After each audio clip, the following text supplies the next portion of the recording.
연초부터 들썩이고 있는 주도 섹터들, 연후에 어떻게 움직일지 또 그에 맞는 대응 전략까지 세워보도록 하겠습니다. 첫 시간은 DB금융투자 박현진 연구원과 함께 화장품 의류업종 들여다봅니다. 안녕하세요. 안녕하세요. 작년 말부터 중국 소비주가 굉장히 들썩였던 것 같아요. 왕이 외교부장 방한을 계기로 고조되더니 한한령 해제 기대감까지 더해져서 또 주가가 고공행진 중입니다. 어떤 종목을 위주로 또 얼마나 움직였는지 전반적으로 짚어주세요. 네, 대형주, 중소형주 할 거 없이 일제히 좀 급등하는 모양새를 띄었는데요. 평소에 이제 주가 변동성이 크지 않아서 안정 성장주로 나뉘었던 LG생활건강도 연초 주가 강세를 띨 만큼 화장품 기업들 주가 모멘텀이 상당히 강했습니다.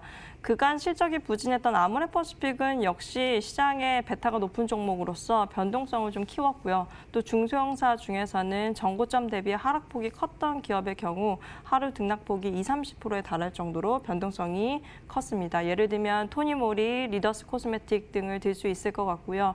다만 이번 주는 이제 중국 우한에서 시작된 코로나 바이러스에 따른 폐렴 유행으로 중국 소비 관련주들의 YTD 수익률이 좀 조정 국면에 있어 보이고 아마도 여기에 또 명절을 앞두고 기간 외국인 투자자들의 포지션 정리가 주가 변동성을 키우는 게 아닌가라고 보고 있습니다.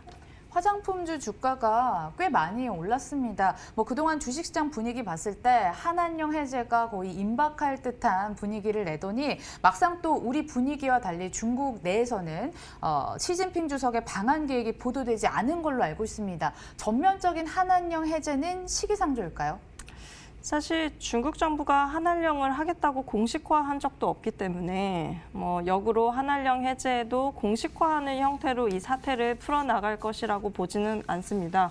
민간에서 자연스럽게 분위기가 유도되는 게 중요할 것 같고요. 또한 이번 한한령 해제 기대감이 사드 배치 이후 처음은 아니죠, 사실은. 매년 한두 번씩 기대감이 있다가도 없어졌었고, 근데 이번에는 좀 다른 양상인 것 같긴 합니다. 실제로 왕이 장관이 다녀갔고, 이후 시진핑 주석의 방한설이 돌았죠. 이후 중국의 시트립을 포함한 국영 여행사에서 한국을 경유하는 어떤 관광 상품 등이 일시적으로 등장했다가 또다시 사라졌거든요. 관광업계가 여전히 정부의 눈치를 보고 있는 것이라고밖에는 판단이 안 되는 것 같고요. 다만 한국공항공사에 따르면 1월 제주와 중국으로 오가는 항공편이 과거 사드 배치에 따른 여파가 컸던 2017년 하반기와 비교했을 때 배 이상 컸습니다. 예를 들면 중국을 오가는 항공편이 총 15개 항공사에 19개 노선이 지금 운영 중이고요. 총 330편이 뜨기 때문에 이전에 2017년 하반기에 166편에 미처 하회했던 거에 비하면 상당히 크게 증가하고 있는 추세라고 보셔도 될 것 같습니다. 그리고 이외에도 한국 연예인들이 중국 내 활동을 이어가고 있는 모습을 아마 조금씩 확인을 하고 계신 부분이 있으실 것이기 때문에 확실히 2017년보다는 한한령에 대한 강한 기조가 좀 무뎌졌다고 보는 게 좀 합리적일 것 같습니다. 춘절도 그렇고 조금씩 늘어나고 있는 단체 관광객 수도 그렇고 중국 측에서 좋은 소식들이 연이어 이어지고 있지만 변수가 하나 생겼습니다. 우한 폐렴 악재가 발생했는데요. 사람간 전염이 확인된 이상 춘절 기간 동안 중국인 관광객 수에 어떤 타격이 있지 않을까 걱정이 되는데요. 어떻습니까? 아무래도 춘절을 맞아서 중국인들의 이동이 본격화되는 시기이기 때문에 폐렴이 유행하게 되면 여행이나 혹은 이동에 자제가 될 가능성이 없지는 않다라고 판단을 합니다. 다만 중국 당국이 근본 바이러스 확산의 구체적인 언급을 자제하고 있기도 하고 또 위험성에 대해서 공식화된 내용이 부족하기 때문에 이미 계획된 여행을 취소하는 경우는 많지는 않지 않겠나라고 보고 있고요. 즉 관광객 수 변화에 따른 관광객 수 변화에 영향을 크게 주기는 좀 어렵지 않겠나라고 기대를 해보고 있습니다. 추이를 계속 지켜봐야겠지만 줄줄이 여행 취소라는 최악의 상황까지는 가정할 필요가 없다고 말씀해 주셨습니다. 그럼 화장품주 안에서 탑픽도 한번 꼽아보도록 하겠습니다. 중국 내에서 브랜드 위상이라든지 1분기 실적이라든지 밸류에이션 고려해봤을 때 이 삼박자가 맞아떨어질 종목은 어떤 게 있을까요? 안정적 성장이 예상되는 건 사실 작년이나 올해나 여전히 LG생활건강을 꼽습니다. 후 브랜드를 중심으로 면세나 이제 해외 그리고 디지털 채널 등에서 꾸준하게 매출 성장을 하고 있고요. 4분기 실적 발표를 앞두고 있는데 컨센서스 대비해서 무난하게 나올 것으로 기대를 합니다. 1분기도 화장품을 포함한 생활용품 그리고 음료에서 고르게 성장할 것이라고 보고 있고요. 또 아모레퍼시픽도 매출 성장세는 다소 약간 안 좋은 것처럼 보일 수 있지만 고정비 부담을 완화하면서 이익 개선세가 가능할 것으로 보고 있습니다. 그동안 오프라인 채널상의 고정비 부담을 완화하고자 채널 구조 조정을 지속적으로 감행을 해왔고요. 점포 효율이 다시 개선되어 줘야 하는 시기라고 보고 있습니다.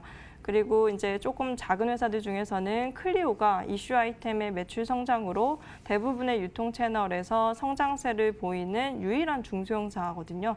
그래서 클리오도 사실상 4분기에 약간 성과급 이슈가 있기는 하지만은 크게 대세에 지장을 주는 정도는 아니고 올해 2020년 성장에 대해서 상당히 높게 혹은 컨센서스를 계속적으로 상향해 갈 수 있는 종목 중에 하나다라고 보고 있고요. 또한 신세계 인터내셔널도 사실상 중국 어떤 수혜주로서는 또 대표적인 종목 중에 하나죠. 면세 채널의 비디비치 실적 회복과 또 신규 브랜드인 연작의 실적이 보탬이 되면서 밸류에이션의 매력을 다소 높여 나갈 것으로 기대를 해보고 있습니다. 특히 연작 같은 경우에는 12월 한 달 동안 만에 매출이 상당한 것으로 조금 최근에 좀 얘기가 많이 도는 것 같아서요. 1월 달 숫자가 상당히 중요할 것 같고 1월 달 숫자가 체크가 된다라고 하면 이 부분이 올해 연간 연작에 대한 기대치를 다시 올리는 계기가 되지 않을까라고 보고 있습니다. 그리고 이외에도 화장품 기업은 아닌데 이제 중국 관련 소비 수혜주로서 대표적으로 F&F도 사실 빼놓을 수가 없습니다. 긍정적으로 보고 있고요. MLB 브랜드가 중국 내 성장세가 상당히 강합니다. 그래서 계속적으로 F&F도 관심을 가질 필요가 있다라고 보고 있습니다. 대형 화장품 위주로 꼽아주셨는데요. 중소형주로는 클리오도 언급을 해주셨습니다. 자, 이어서 의류 업체도 전반적으로 점검 도와드리도록 하겠습니다. 과거 11년 동안 지난 12월 달이 가장 따뜻했다고 해요. 의류 업체는 따뜻한 날씨가 불청객이 됐을 텐데 의류 소비 심리 위축으로 역성장이 지속될 전망이 나오더라고요. 이번 4분기 실적 눈높이 낮춰야 될까요?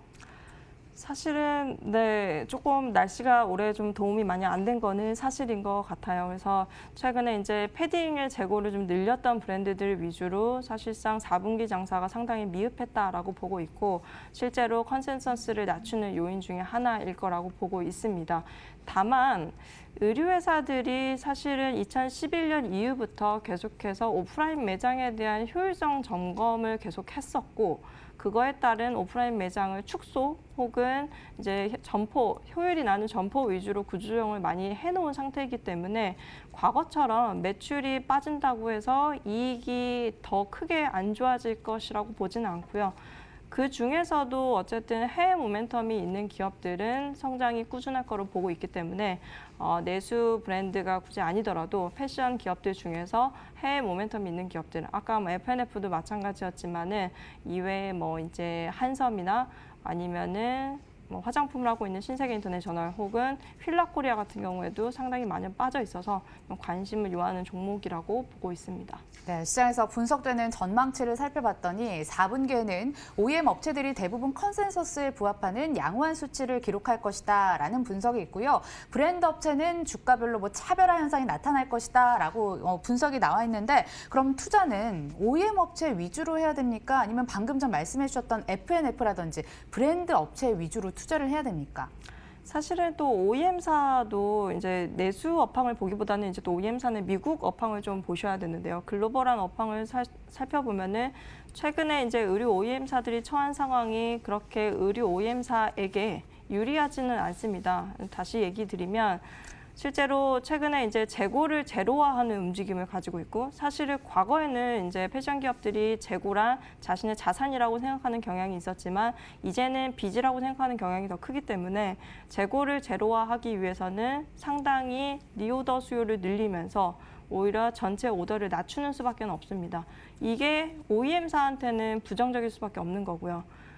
사실은 OEM사 같은 경우에는 고정비를 상당히 쌓아놓고 거기에 얼마나 규모의 경제를 달성하느냐에 따라서 이익이 나오느냐 안 나오느냐가 관건이 되기 때문에 사실은 의류 OEM사들한테는 굉장히 불리해지는 환경으로 가고 있다라고 보고 있고요.